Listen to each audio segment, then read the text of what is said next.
Good morning, praise the lord, ઈશ્વરનો આભાર માનતા ફરી એકવાર નવા દિવસની શરૂઆત પ્રભુના વચન અને મનન દ્વારા કરીએ.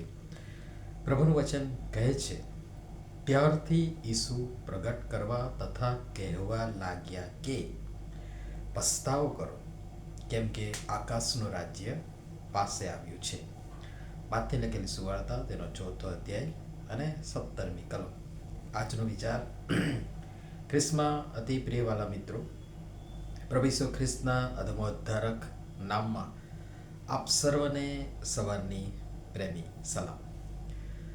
પ્રેમાળ સ્વર્ગીય પરમેશ્વર પિતાએ સારી માનવજાત પર એવો અસીમ, અવર્ણનીય, અકલ્પ્ય પ્રેમ વરસાવ્યો યોહાન 3:16 પ્રમાણે કે તેમણે પ્રભુ ઈસુ ખ્રિસ્તને આપણો સર્વ માણસ જાતના અધમ કૃત્યો, પાપો, અપરાધો, ગુનાઓના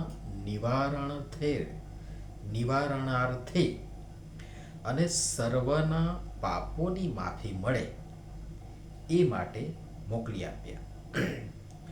તેમનામાં એટલે કે પ્રભુ ઈસુ ખ્રિસ્તમાં દેવ બાપે તેમનો આપણ સર્વ પ્રત્યેનો, સારી માનવજાત પ્રત્યેનો પ્રેમ પ્રગટ કર્યો અને પ્રભુ ઈસુ ખ્રિસ્તમાં આપણ પ્રત્યેક પ્રત્યેના તેમના પ્રેમની અનહદ પરાકાષ્ઠા આપણ સર્વને જોવા મળી. તેમના આવવાથી એટલે પ્રભુ ઈસુ ખ્રિસ્તના આવવાથી આપણો અંધકાર દૂર થયો.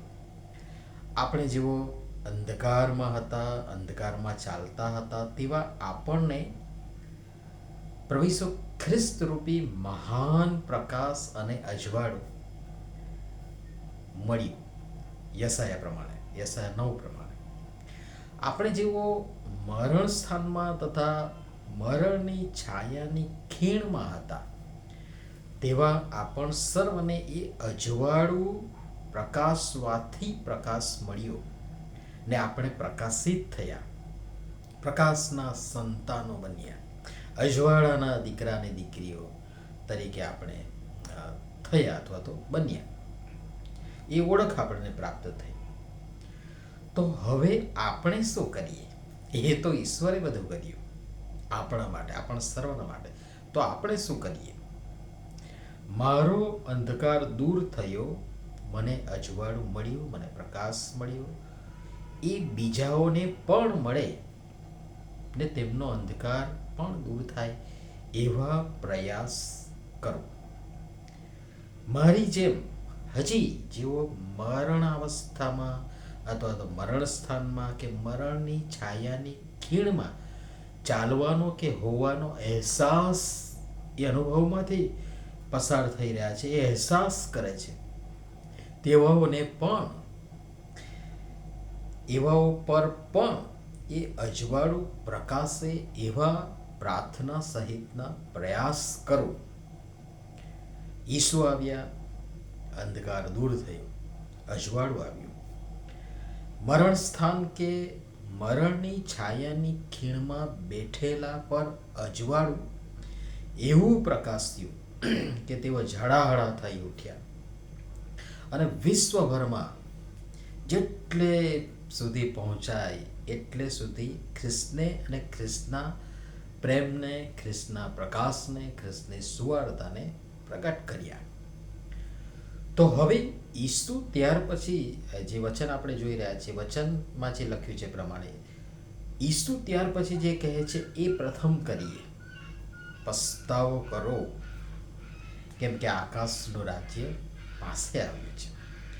આપણને અજવાળું મળ્યું. એ અજવાળામાં આપણને આપણા અંધકારના કામો દેખાયા, પાપના કામો દેખાયા, અંધકારના કામો દેખાયા કે જણાયા. તો હવે એમને કબૂલ કરી, પસ્તાવો કરી ને ફરી એ ન થાય એમ વર્તીએ, એમ ચાલીએ, કેમ કે આકાશનું રાજ્ય પાસે આવ્યું છે ને એમાં આવા અંધકારના કામો દુષ્ટતા, ભ્રષ્ટતા, દુરાચાર, પાપાચાર, અનાચાર, અત્યાચાર, અન્યાય, ઈર્ષા, અદેખાઈ, બદ ઇરાદા, બદદાનત, વેર, ઝેર, અનૈતિકતા, લડાઈ, ઝઘડા વગેરે વગેરે વગેરે ઘણું બધું. એ બિલકુલ નહીં ચાલે. કોઈ દાવા કે દલીલ નહીં ચાલે. ત્યાં કોઈ એક્સક્યુઝ નથી, કોઈ પણ બહાનું કે જેમ અહીં આપણે કરીએ છીએ માણસો એમ તોડપાણી, લાગવગ કે ઉપરથી અને નીચેથી જે વ્યવહાર કરવામાં આવે છે એ ત્યાં નહીં ચાલે. બદફેલીમાં જીવ્યા હોઈશું તો સ્પષ્ટ કહી દેવામાં આવશે. પ્રભુ ઈસુ ખ્રિસ્તે કહ્યું જ છે સુવાર્તામાં કે હું તમને ઓળખતો નથી. પછી ભલે આપણે બૂમો પાડીએ, હું બૂમો પાડું કે મેં આ કર્યું છે, મેં આ બધું કર્યું છે, લાંબુ લિસ્ટ મારી પાસે હશે વગેરે વગેરે.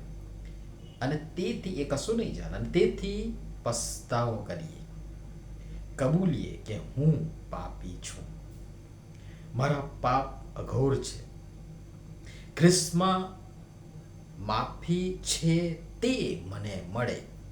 પ્રભુ એમ કરવા અને સમજવા પણ સર્વની સહાયતા મદદ કરો. પ્રાર્થના કરીએ.